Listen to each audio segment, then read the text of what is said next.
So hi. So today is August 29, 2025 and 2025 and time check it's already 5:09 p.m. So kakauwi ko lang, galing ako ng school and technically I was so drained because nagklase kami from 11 to 5 p.m. So, ilang oras din yun.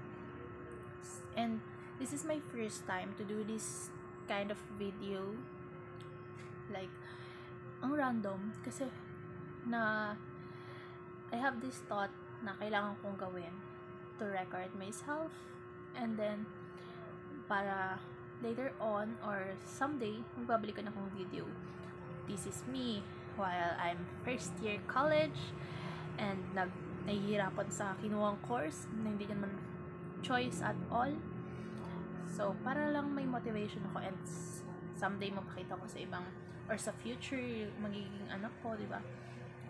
Wala lang, parang na-encourage lang ako gumawa ng ganitong video, then upload ko. Even though walang manood, that's totally fine. Totally fine. Kasi, i-upload ko lang to for memories. Pero hindi ko siya here i-upload. Although, sa TikTok ako nag-video right now. Kasi pangat yung camera ko. So, dito. So, today, this video is for, share ko lang yung experience ko today. Saan ako nahirapan, ano yung natutunan ko. Not only sa lessons, but also sa kailangan kong i-adopt as a student and future educator. So, first thing, unahan ko na, nakakapagod. Yes, I'm so tired, exhausted, kasi isipin mo yon, the pressure is, kasi mag-exam na kami next week, I guess, yeah. Tapos, maraming activities, I have a demo. But, thanks to Ma'am Julie, since in-adjust niya yung demo. So, after prelims pa. And, yeah, lahat naman tayo napapagod. Kahit hindi ka nag-aaral, nagtatrabaho ka. So, that's normal sa life natin. But, one thing that most important na mas kailangan nating maunawaan is, even though napapagod ka, huwag mong kakalimutan yung motivation or yung inspiration kung bakit mo kailangan gawin. Like, normal lang isipin mong pagod ka, but continue mo yung ginagawa mo. Like, huwag kang tatamarin. Lagi kong sinasabi sa sarili ko, kahit pagod na ako, ayoko nang tinatamad, ayoko nang nagkakram ako. Like, pagod ako, hindi ko siya gagawin today. Next week ko na siya gagawin, next week pa naman ipapasa. No, I don't like that kind of thing na ikakram ko yung bagay kasi matagal pa ipapasa. So, hindi ko kailangan yun. And as a future educator, natutunan ko, hindi siya about sa pagiging professional. Kasi yung pagiging professional, parang bonus na lang siya sa'yo as a teacher and future educator. But for me, kahit hindi ka educator, kahit hindi ka sa field ng teaching, you should be professional. So, ano man yung trabaho mo, like, hindi ko siya ma-explain, basta ganun yung knowledge, yung understanding ko sa context na yun.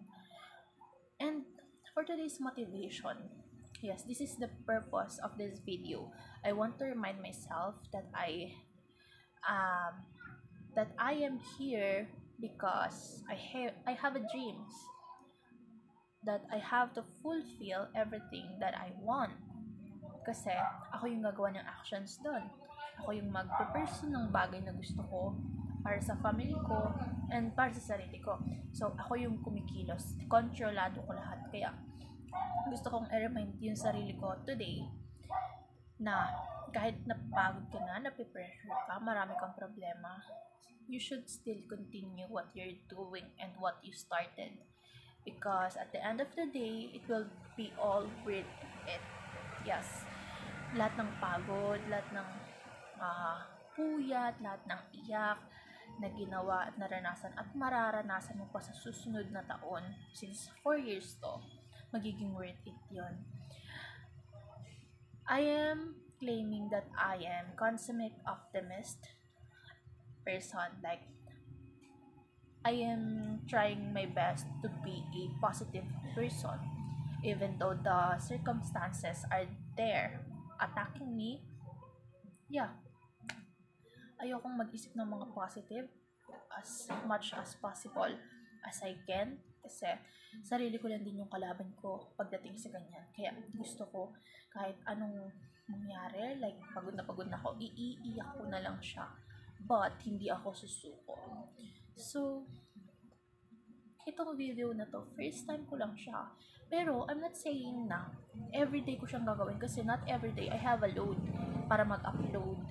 But, I will try my best to everyday na i-record ko siya. Then, pag may load ako, saka ko siya i-upload. Since, sinasabi ko naman yung date and yung time. 'Di ba? Meron akong reference kung kailan ko siya ginawa. But, the purpose lang talaga nito, I want to make memory of everything happens to me. Gets niyo pa? Kano may kausap? Kala mo may manonood nito eh. I'm not doing this for others, but I am doing this for myself. Kasi, nawawalan ako ng motivation. Hindi naman sa nawawalan ng motivation. Sadyang, nawawalan, parang tinatamad na ako somehow.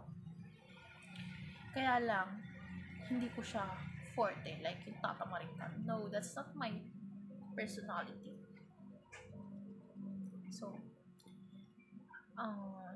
today, nakaka-drain talaga. And, kahit pagod na pagod pa ako and I have a class tomorrow, Saturday.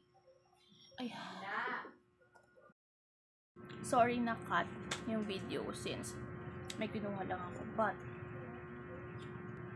i-end ko na siya. But, to myself, wag ka susuko, kaya natin to. Like, medyo nakakapagod, kapos tayo financial, but we will try our best to face that circumstances. Kapag iiyak ako, i-video ko na lang din para may remembrance. So, ayun na. Thank you.